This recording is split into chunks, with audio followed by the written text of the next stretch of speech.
we go back to our section 28, still staying with file 9, we're at page 3363. Yes, please. Are you still coming back to this document, or are you done with it? 3363. I'm 3363. That's where I'm going now. You're still busy with it? Yes, ma'am. Okay. No.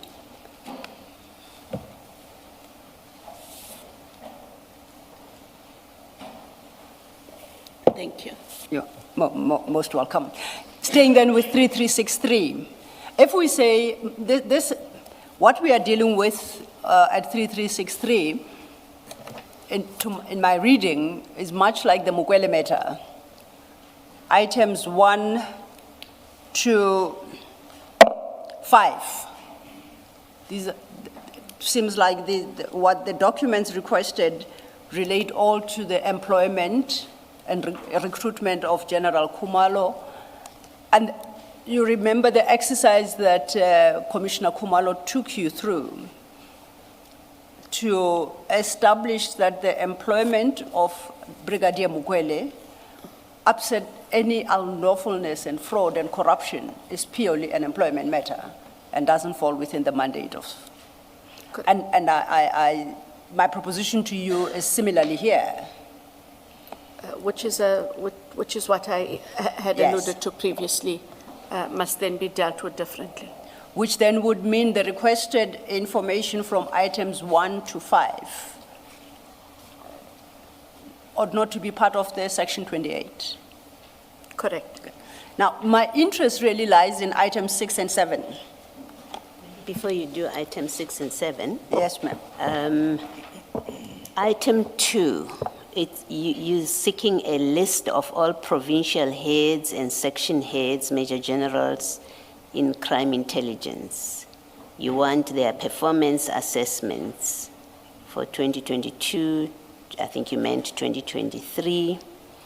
You want all documentation related to 2 previous advertised processes, and you list what you want. You want, among others, panel appointments, long lists, short lists, interview records. You want audio and video recordings of interviews. 4, you want to know about records wherein Lieutenant General Jacobs' refusal to return to crime intelligence. You also want an affidavit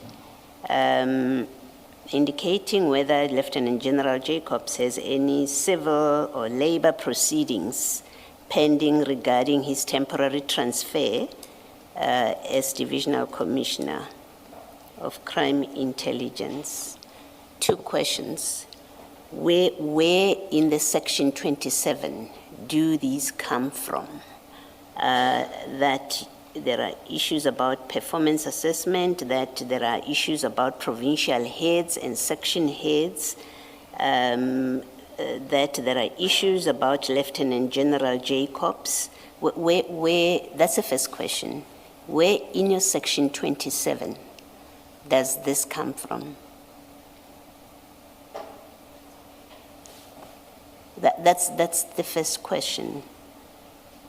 The second question is, what does it have to do with your mandate? What happened with Lieutenant General Jacobs? What happened with interviews? What performance assessments of major generals in 2022, 2023? That's the second question. What does that have to do with the mandate?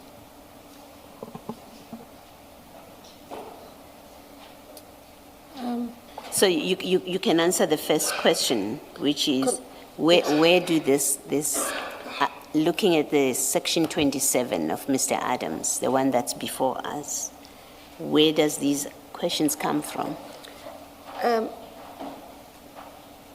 Or where do these questions, where do these questions come from?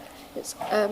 Commissioner Baloyi, for me, these questions would seek to determine whether or not there was a necessity for the deviation, whether or not there were suitable persons within crime intelligence based on their history and performance, and given that there should not have been a deviation.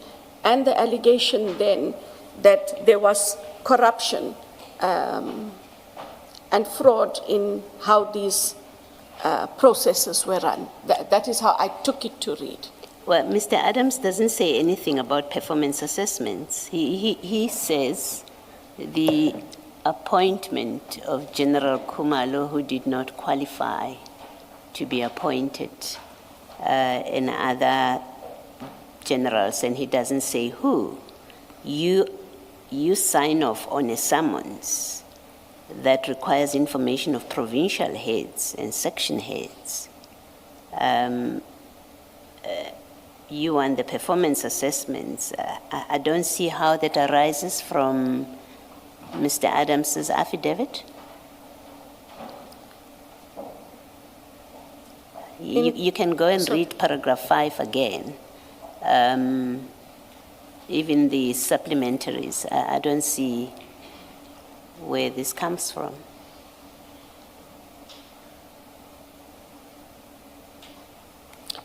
For me, Commissioner Baloy, this comes from what evidence would be required to prove the alleged deviation and or irregularity. How would an assessment, how would records of assessments say anything about a deviation, whether a deviation was warranted or not?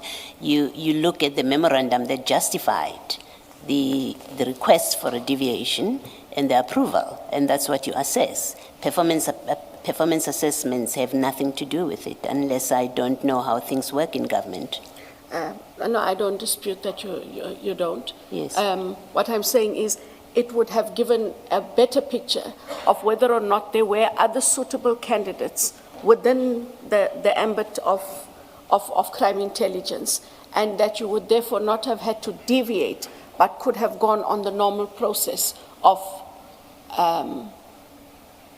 advertising for those positions.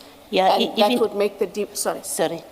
Even if you found that this deviation request, which was approved, was not warranted, why would that, without more, indicate to you that we have a case to investigate, maybe there's corruption? Surely it doesn't follow. No. It doesn't. You accept it doesn't follow. Then General Jacobs, how does he enter the picture? Nothing has been said about his refusal to anything at all, in fact. He's not mentioned at all. You single him out, and you know that he has refused to return to crime intelligence, even though Mr. Adams doesn't say that in his affidavit. He doesn't mention him at all, let alone that he has refused to return to crime intelligence. And the next paragraph in 5, where does that come from? Lieutenant General Jacobs at the time was the head of crime intelligence. Yes. So what this sought to determine was what was the reason for him not going back, which necessitated the appointment of a different head. Mr. Adams doesn't say anything about him. He doesn't say anything. I'm assuming you don't go on a frolic of your own. You don't decide, oh, I happen to know, which obviously your investigators knew something about it. You obviously knew something about it. You wouldn't have signed off if you didn't know anything about it. You didn't know about it from Mr. Adams' affidavit. It's very specific. You're not asking what happened to Lieutenant Jacobs, which I would still ask you, why did you think something happened to him? Here, you know it's very clear. You know that he has refused to return to crime intelligence. Where do you get that from? It's not in the section 27 affidavit. It's not in the supplementary affidavit, which at this point are the only documents that speak to appointments in crime intelligence. Where do you get it from that General Jacobs has refused to go to crime intelligence? Someone told you that, told your investigators, and they didn't tell you in any of the documents that are before us. So my question is, you are signing off on information that is not on record, who told you or your investigators about General Jacobs that you decide it's a matter that we must look into? It is certainly not in the documents that have been presented to you. So it's fair for me to surmise that, well, on the properly obtained information, which is the affidavit and the statements, nothing of sorts was said. It can only leave one explanation that this is information obtained in other ways, which are not properly explained on documents. You accept that? I accept that. You accept that? I accept that. Okay. Now, when you sign this summons that speaks to General Jacobs, when there is no basis whatsoever, that's one. Two, on a matter that on the face of it doesn't fall within your mandate, the issues about why he refused to return. I have to assume you have read these documents when you sign them. They are presented Correct. to you, you are briefed. I must assume you ask questions. Yes. Because you read them. Correct. Okay. What explanation? Because the Jacobs thing is very jarring. Yes. It doesn't arise from any of the documents in front of you. What questions did you ask about why he's there? If you didn't already know. I did not already know, but if I can Yes, you may. recollect my engagement with the investigator who brought the document for signature is the explanation that I did provide Commissioner Baloy, that they wanted to determine why he was not going back, why he couldn't go back, and because that would then either legitimate the deviation, that you have someone in the post who has now been moved, refuses to come back, and then that deviation becomes legitimate. But if the person is not in the post, but is being precluded from coming to the post, it means that the deviation in itself is irregular. So That is the engagement I had and recollect. So you were for that told, purpose.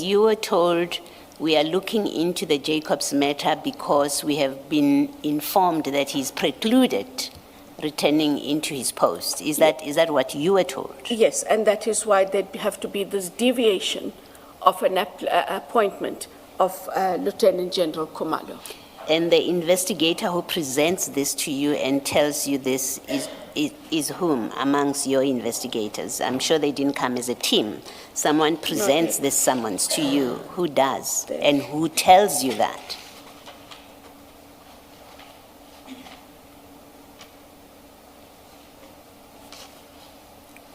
I see on the face of the summons, it is Investigator Mlambo. Do you say But that? I can't- Do you say that because But I it says can't- no, inquiries? I'm saying on the face of it, it is Investigator Mlambo. Yeah, what But I'm asking. I cannot say that he was the only person, he came with the summons, and that he was the one who briefed me on all the details by himself. So you The don't. chances are that Mr. Perumal would have briefed me with Mr. Mlambo because of the detail that I see in here. The reason you mention Mr. Mlambo is what I wanted to check. The reason you mention him specifically is because at the bottom at page 1, it has him as the person to whom inquiries must be directed. Correct. That's why you suspect him. Yeah, I said, but he would have brought the summons, but I do not say that he would of necessity have been the one that gave me this detailed briefing. There's a lot of detail in here. Yes. And I would expect that detail I got either from Mr. Perumal or from Mr. Padiachi, who were the leading investigators. Okay, thank you. In fairness to Mr. Mlambo did carry out a bit more of the administrative functions. Yes. And we cannot impute Yes. this to him. So Chief Perumal and Colonel Padiachi, one of them or both of them would be Would the have- people that have compiled this list of what is required from the National Commissioner who's being summoned to an interview. That is correct, Chair. Thank you. Thanks, Mr. Sorry, please make me understand this. You say Mr. Mlambo was on the administrative side, which is why you say the likelihood is that you would have been briefed by Colonel Padiache or Chief Perumal.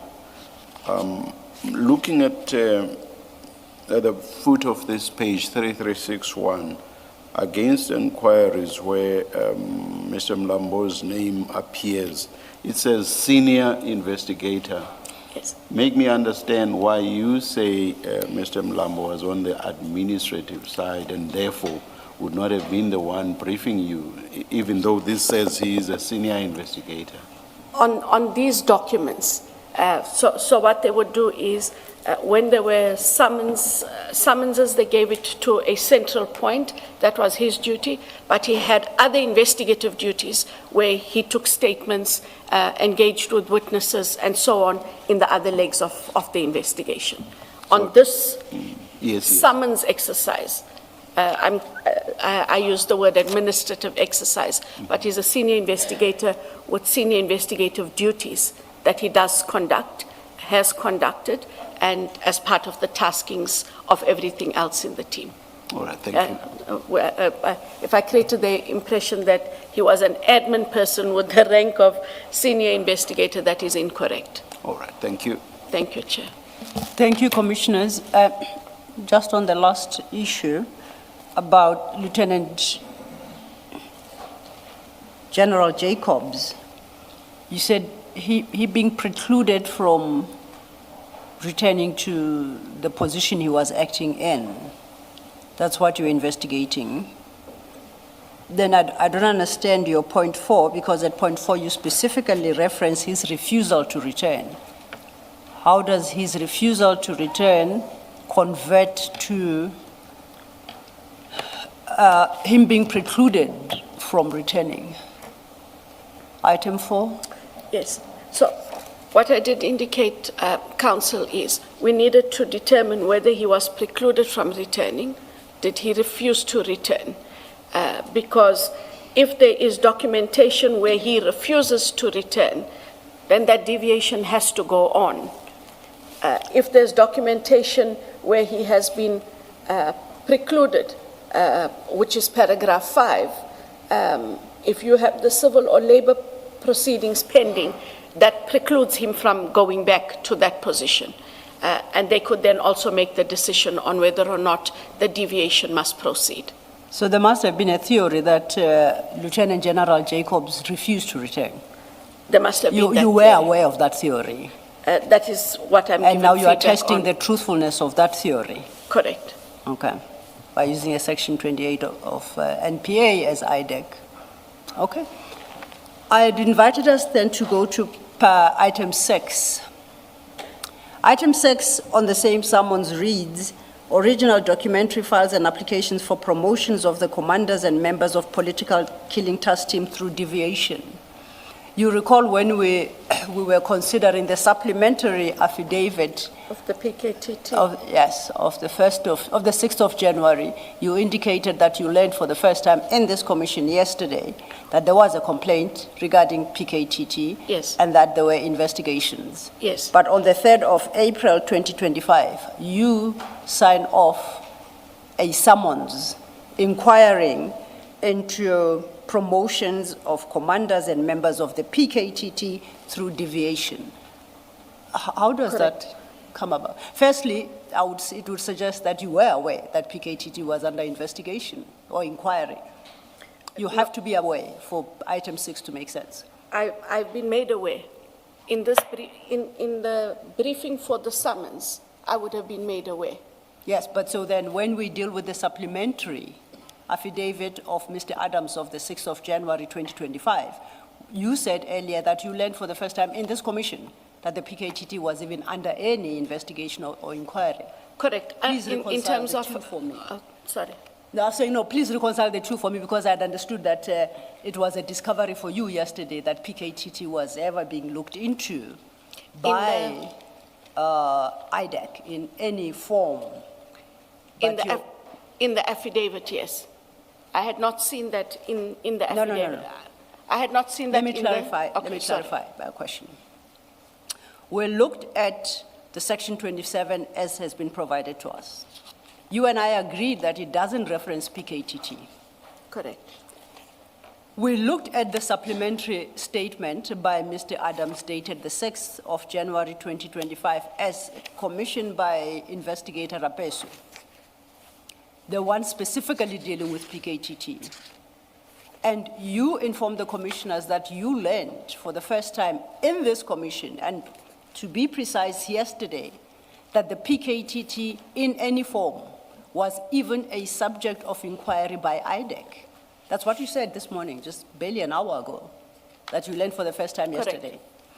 And I'm saying then how, please explain your insertion of item 6 in a section 28 summons dated April 2025, which summons wants all documents relating to promotions of commanders and members of the political killings task team. One of two things. You were fully aware that that IDAC was looking into PKTT, and I say looking into because I don't know if inquiring or investigating, but that PKTT was the subject of investigation/inquiry by IDAC. You authorized a summons requesting records of promotions within PKTT. On what basis and why?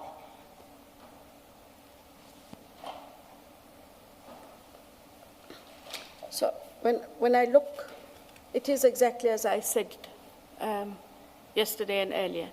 It's the first time I see it in the affidavit. And I know that I also indicated earlier, Chair, that I needed to find out if they had in fact done investigations.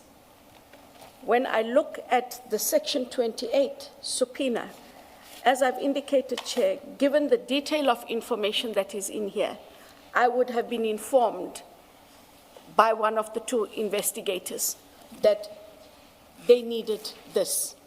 Okay. We have established, at least through your testimony here today, that insofar as detail in items 1 to 5, which involves the appointment of Lieutenant General Kumalo, and all the other details regarding other major generals and their assessments and the position of Lieutenant General Jacobs, based on the engagement you had with Commissioner Baloyi, you said that information you obtained from maybe Mr. Mlambo and Mr. Perumal.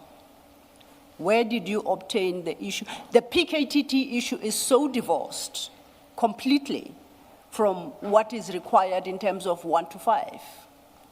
It just slips in there. What does PKTT have to do with anything, and who informed you that it is necessary to obtain those records because PKTT is a subject of investigation? When we know neither the Section 27 that we have Says so, yes. and you had not seen the supplementary affidavit up until yesterday, July of 2026. Correct. This again... My apologies. Commissioner Baloyi engaged with you suggesting that you must have asked questions. You have an engagement with whoever presents the subpoena for your signature and approval, and you confirmed that, yes, those interactions were had. So you must have discussed item 6, the digging into the PKTT. What were you informed about that? And did it cross your mind that on what basis, to inquire on what basis are we investigating PKTT? And any aspect of PKTT for that matter.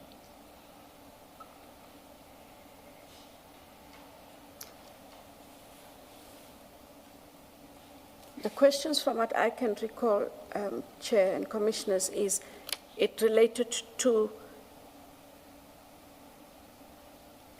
again to the promotions, and that was all it related to. This is PKTT. You specifically mention it there. To promotions. Why are you investigating promotions within PKTT?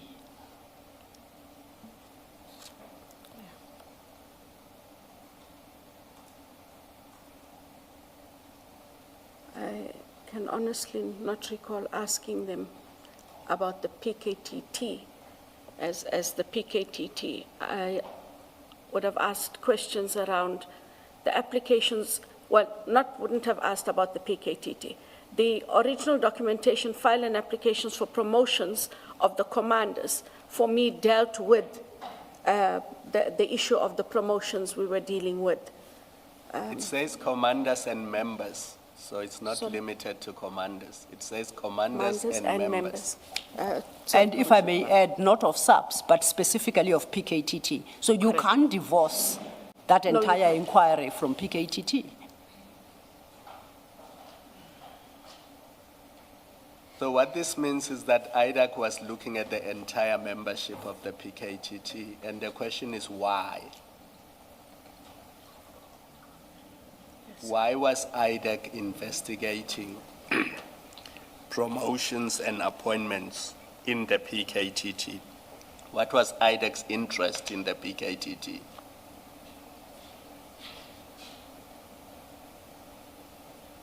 And maybe while you consider your answer, let me read for you what you said in the ad hoc committee. You were discussing the PKTT and their involvement with that the National Commissioner said to you, I will arrange with the PKTT. He did not make clarification. You don't need to go there, but I'll read it for you. At 583, you say, and then the PKTT, like I indicated, it is a name that is known, but what they did, who they reported to, what the actual work was not within my knowledge and purview. So you say to the ad hoc committee, I know nothing about the PKTT. Keep that in mind when you explain, when you give your answer to Ms. Sillo's question and Commissioner Kumalo. It's page 583, right at the bottom. That's 53. And it continues over leaf.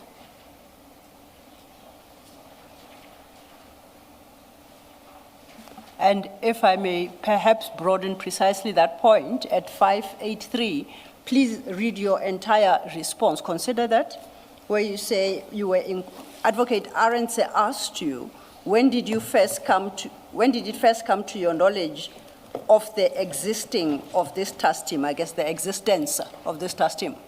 That was the question.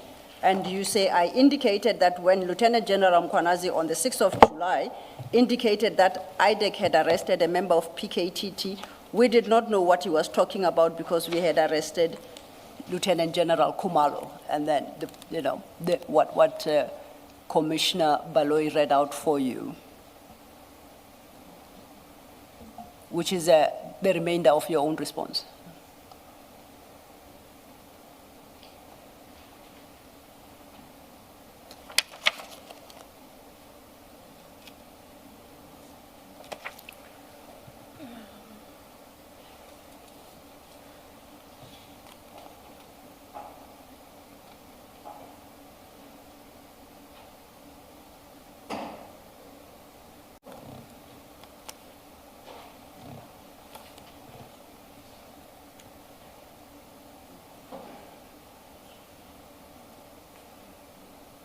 Is it 583? Yes, what I think both Commissioner Baloyi and I read from. 583, I just started with Advocate Arendse's question. Oh, at the bottom. Yeah, the bottom Sorry. 1/3 of 583. Chair, I see it's 10:56. Perhaps the questions posed to Advocate Johnson on this particular topic may require her to consider a few documents. Might not be more appropriate that she does so during the tea adjournment. Let's take the tea adjournment and come back at 11:30. Let's adjourn. Thank you, Chair.